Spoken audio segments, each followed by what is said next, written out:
அனைவருக்கும் வணக்கம். நாங்கள் இன்றைக்கு பார்க்க போகிறது இன்சர்ட் டேப்புக்குள்ளே உள்ள மேலதிக டூல்ஸில் பற்றி.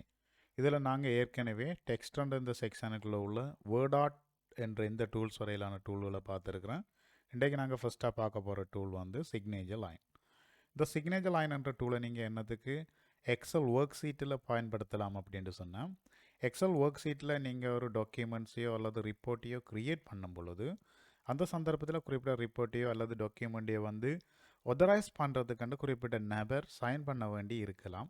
ஸோ அவ்வாறான சந்தர்ப்பத்தில் நீங்கள் சிக்னேச்சர் லைனை கட்டாயம் இன்சர்ட் பண்ண வேண்டி இருக்கும். ஸோ அப்படி இன்சர்ட் பண்ணுறதுக்கோ அல்லது க்ரியேட் பண்ணுறதுக்கோ நீங்கள் இந்த சிக்னேச்சர் லைன்ன்ற டூலை நீங்கள் பயன்படுத்தலாம். ஸோ இதை பயன்படுத்த வேணும்னு சொன்னால் குறிப்பிட்ட இந்த டூலில் நீங்கள் கிளிக் பண்ணிங்கன்னு சொன்னால் ஆட்டோமேட்டிக்காக உங்களுக்கு சிக்னேச்சர் லைனை க்ரியேட் பண்ணுறதுக்கான அந்த டயலாக் பாக்ஸை இங்கே உங்களுக்கு தரும். இதில் இப்போ நீங்கள் பார்த்தீங்கன்னு சொன்னால் ஃபஸ்ட்டுக்கு கேள்வி இருக்கும், சஜஸ்டட் சைனர். அப்போ சைனர் யார் குறிப்பிட்ட டாக்குமெண்ட்டில் சைன் பண்ண போகிறாரோ குறிப்பிட்ட அந்த நபருண்ட பேரை நீங்கள் டைப் பண்ணலாம். இப்போ உதாரணத்துக்கு எடுத்துக்கொண்டா ரோஸ் என்ற நபர் சைன் பண்ண போகிறாருண்டா ரோஸ்ன்னு சொல்லி டைப் பண்ணுங்கள். அதே போல் சஜஸ்டட் சிக்னேச்சர்ஸ் டைட்டில், குறிப்பிட்ட இந்த ரோஸ் என்ற நபருண்ட டைட்டில் என்ன, அதாவது பதவி என்ன இந்த கம்பெனியில் என்று சொல்லி நீங்கள் டைப் பண்ணலாம். உதாரணத்துக்கு அவர் சிஇஓன்னு சொன்னால் நீங்கள் சிஇஓன்னு சொல்லி டைப் பண்ணி விடலாம்.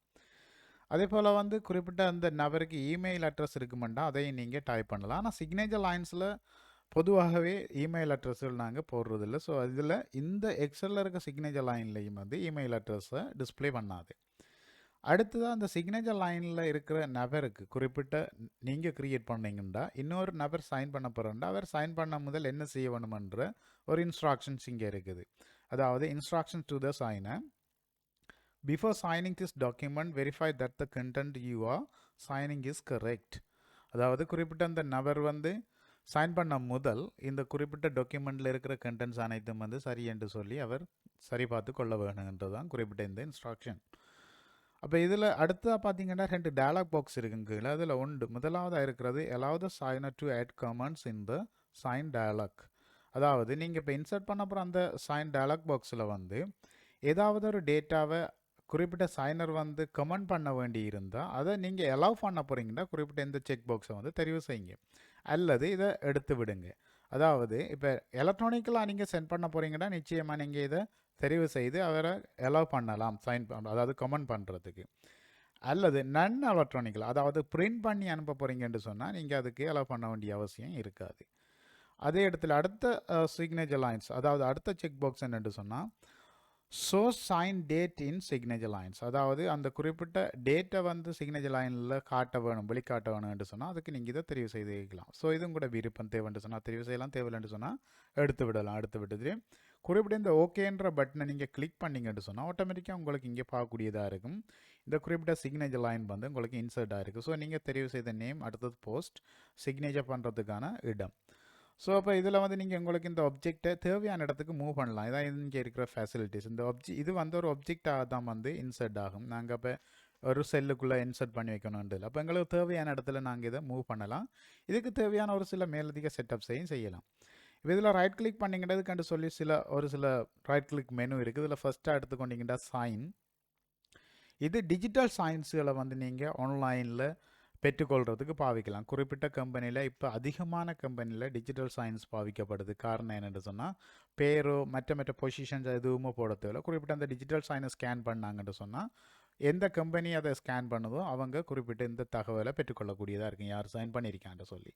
ஸோ அவ்வாறான சந்தர்ப்பத்தில் டிஜிட்டல் சைனை அல்லது டிஜிட்டல் அந்த சிக்னேச்சர் ஐடியை நீங்கள் பெற்றுக்கொள்கிறதுக்கு இந்த டூலை நீங்கள் பயன்படுத்தலாம். அதே இடத்துல இது ப்ரைவேட்டாக பெற்றுக்கொள்கிறதா இருக்குமே தவிர மைக்ரோசாஃப்ட் ஆஃபீஸுக்குள்ளே பெற்றுக்கொள்ள முடியாது. அதாவது மைக்ரோசாஃப்ட் ஆஃபீஸோட பார்ட்னராக இருக்கிற வேறு வெப்சைட்டுகளிலிருந்து நீங்கள் சிக்னேச்சர் ஐடியை க்ரியேட் பண்ணி அதை பெற்றுக்கொள்ளக்கூடியதாக இருக்கீங்க. இங்கே அடுத்ததாக சிக்னேச்சர் செட்டப் இப்போ நாங்கள் செய்தது ஃபார்மேட் ஃபிக்ஸ் இதெல்லாம் நீங்கள் ஏற்கனவே பார்த்துருக்கீங்க. குரூப்பிங் ஆர்டர் இது எல்லாம் நீங்கள் ஏற்கனவே பார்த்துருக்கீங்க. ஸோ இதுகளை ப்ராக்டிக்கலாக செய்து பாருங்கள். ஓகே, அடுத்து நாங்கள் பார்க்க போகிறது டெக்ஸ்ட்ன்ற இந்த செக்ஷனுக்குள்ளே உள்ள ஆப்ஜெக்ட் என்ற டூலை பற்றி. இந்த ஆப்ஜெக்ட் என்ற டூலை நாங்கள் என்னத்துக்கு எக்ஸல் சீட்டில் பயன்படுத்தலாம்னு சொன்னால் எக்ஸலுக்கு வெளியால் உள்ள ஒரு அப்ளிகேஷனை எக்ஸலுக்குள்ளே கொண்டு குறிப்பிட்ட அந்த அப்ளிகேஷனில் செய்கிற வேலையை நாங்கள் ஒரு ஆப்ஜெக்டாக எங்களோட எக்ஸல் சீட்டுக்கு இன்சர்ட் பண்ண வேணுமென்று சொன்னால் அதுக்கு இந்த ஆப்ஜெக்ட் என்ற டூலை பயன்படுத்தலாம். ஸோ இப்போ உதாரணத்துக்கு ஒரு ஆப்ஜெக்ட்டை வந்து நாங்கள் இங்கே க்ரியேட் பண்ணுறதுக்கு வேறு ஒரு அப்ளிகேஷனை பாவிக்க போகிறோம்னு சொன்னால் அதுக்கு குறிப்பிட்ட இந்த டூலில் கிளிக் பண்ணிங்கன்னு சொன்னால் உங்களுக்கு இங்கே குறிப்பிட்ட டயலாக் பாக்ஸை ஓப்பன் பண்ணி தரேன். நீங்கள் எந்தெந்த அப்ளிகேஷனை பயன்படுத்தி குறிப்பிட்ட ஆப்ஜெக்ட்டை உங்களோட எக்ஸல் சீட்டில் இன்சர்ட் பண்ணலாம். ஸோ அப்போ இதில் ஃபஸ்ட்டாக பார்த்தீங்கன்னா பிட் மேப் இமேஜ் இருக்குது. பெயிண்டை பயன்படுத்தி நீங்கள் ஒரு ஆப்ஜெக்ட்டை க்ரியேட் பண்ணி இன்சர்ட் பண்ணலாம். கிராஃப் சார்ட்டை க்ரியேட் பண்ணி இன்சர்ட் பண்ணலாம். பவர் பாயிண்ட்டை பயன்படுத்தி ப்ரெசன்டேஷன் ஒன்றை க்ரியேட் பண்ணி அதை இன்சர்ட் பண்ணலாம். ஸ்லைடு இருக்குது. அதே போல் இதில் குறிப்பிட்ட இந்த டைப்பான ஆப்ஜெக்ட் அதாவது அப்ளிகேஷன்ஸில் பயன்படுத்தி நீங்கள் உங்களோட எக்ஸல் சீட்டில் ஆப்ஜெக்டை இன்சர்ட் பண்ணி கொள்ளலாம். ஸோ அப்போ இங்கே என்னென்ன அப்ளிகேஷன்ஸ் அலோவ் பண்ணப்பட்டிருக்கோ அதில் தான் பயன்படுத்தலாம். இப்போ நீங்கள் உதாரணத்துக்கு பெயிண்டை க்ரியேட் பண்ணி ஒரு ஆப்ஜெக்டை பெயிண்டை யூஸ் பண்ணி நீங்கள் ஒரு ஆப்ஜெக்டை க்ரியேட் பண்ண போகிறீங்கன்னா குறிப்பிட்ட பிட்மேப் இமேஜ்ன்ற இந்த டைப்பை தெரிவு செய்துட்டு ஓகேன்ற இந்த பட்டனை கிளிக் பண்ணிங்கன்னா ஆட்டோமேட்டிக்காக உங்களுக்கு வந்து பெயிண்டை ஓப்பன் பண்ணி தரும். ஸோ அப்போ இந்த பெயிண்டில் இருக்கிற குறிப்பிட்ட இந்த ஃபைலில் உங்களுக்கு தேவையானவற்றை நீங்கள் தெரிவு செய்து கொள்ளலாம். உதாரணத்துக்கு ஒரு ஆப்ஜெக்டை நீங்கள் ட்ரா பண்ண போகிறீங்கன்னு சொன்னால் இவ்வாறு ட்ரா பண்ணலாம். இதில் அதே இடத்து இதுக்கு ஒரு பேக்ரவுண்டுக்கு இந்த ஆப்ஜெக்ட்டுக்கு பேக்ரவுண்டுக்கு ஒரு கலர் கொடுக்க போகிறீங்க அப்படின்ட்டு சொன்னால் நீங்கள் பேக்ரவுண்டுக்கு கலரை வந்து கொடுக்கலாம். உதாரணத்துக்கு ஃபில் பண்ண போகிறீங்கன்னு சொன்னால் அந்த கலரை வந்து நீங்கள் ஃபில் பண்ணலாம். இதே இடத்துல இந்த ஆப்ஜெக்ட் நீங்கள் ட்ரா பண்ண ஆப்ஜெக்ட்டுக்குள்ளே வேறு ஏதாவது ஒரு கலரை நீங்கள் ஃபில் பண்ண போகிறீங்கன்னு சொன்னால் அதுக்கு உங்களுக்கு விரும்புகிற ஒரு கலரை வந்து நீங்கள் ஃபில் பண்ணிக்கொள்ளக்கூடியதாக இருக்கும். இவ்வாறு உங்களுக்கு தேவையான ஏதாவது செட்டப்ஸை வந்து நீங்கள் செய்து எடுத்துகிட்டு குறிப்பிட்ட அப்ளிகேஷன்ஸில் எக்ஸல் ஒர்க் ஷீட்டில் வந்து நீங்கள் இப்போ கிளிக் பண்ணிவிட்டா ஆட்டோமேட்டிக்காக உங்களுக்கு இந்த ஆப்ஜெக்டை இன்சர்ட் பண்ணி தரதை பார்க்கக்கூடியதாக இருக்கும். ஸோ இந்த ஆப்ஜெக்டை நீங்கள் உங்களுக்கு தேவையான இடத்துல நீங்கள் மூவ் பண்ணலாம் எக்ஸல் சீட்டில். ஸோ இவ்வாறு வந்து எங்கே தேவையோ அந்த இடத்துல நீங்கள் மூவ் பண்ணி வைக்கலாம். இப்போ சில சந்தர்ப்பத்தில் உங்களுக்கு இந்த ஆப்ஜெக்டில் மேலதிகமான வேலையில் ஒன்று ரெண்டு நீங்கள் செய்ய வேண்டி இருக்கலாம். அவ்வாறு இருக்குமா இருந்தால் இந்த ஆப்ஜெக்டை நீங்கள் மீண்டும் எடிட் பண்ண வேணும்னு சொன்னால் குறிப்பிட்ட ஆப்ஜெக்டில் மவுஸ் பாயிண்டரை வைத்து டபுள் கிளிக் பண்ணி விட்டிங்கன்னா திரும்ப உங்களுக்கு குறிப்பிட்ட அந்த அப்ளிகேஷனை வந்து ஓப்பன் பண்ணி தரும்.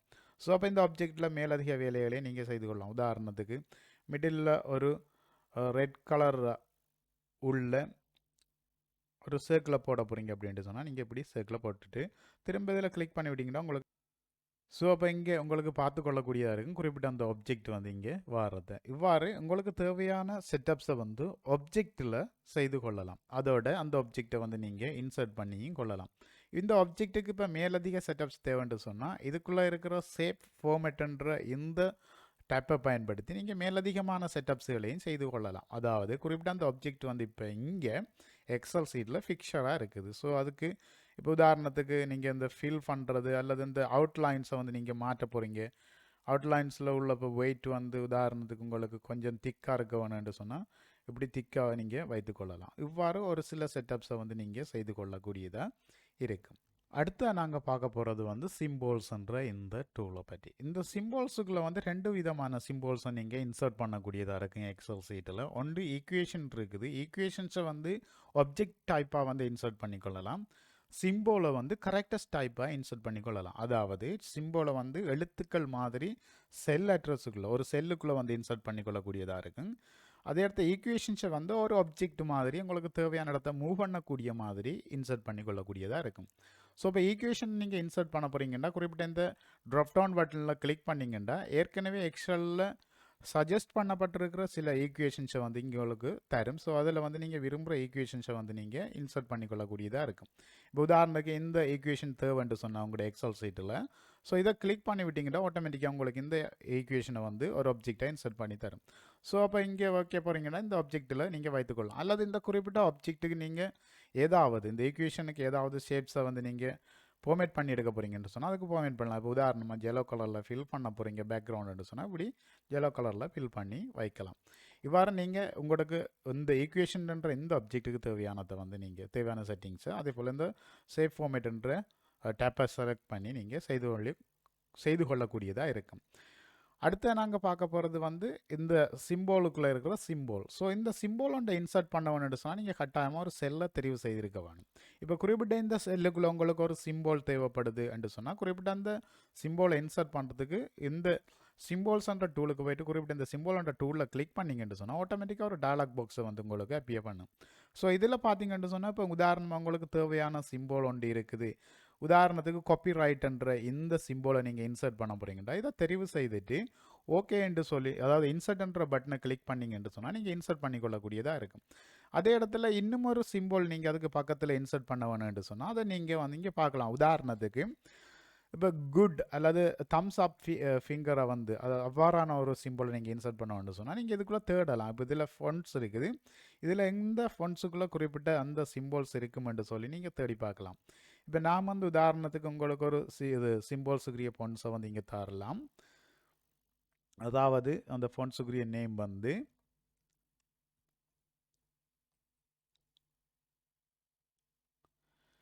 இப்போ விங் டிங்ஸ் என்று சொல்லி இருக்கிற இந்த சிம்போலை நீங்கள் தெரிவு செய்தீங்கன்னா அவ்வாறான சிம்போல்ஸுகளை நீங்கள் எடுத்துக்கொள்ளலாம். உதாரணமாக தம்ஸ் அப். ஸோ இந்த சிம்போலை நீங்கள் செலக்ட் பண்ணிவிட்டு திரும்ப இன்சர்ட் பண்ணி விட்டீங்கன்னு சொன்னால் இப்போ உங்களுக்கு பார்த்து கொள்ளக்கூடியதாக இருக்குது. நீங்கள் இன்சர்ட் பண்ண 2 சிம்போல்ஸும் குறிப்பிட்ட செல்லுக்குள்ளே இருக்கிறது.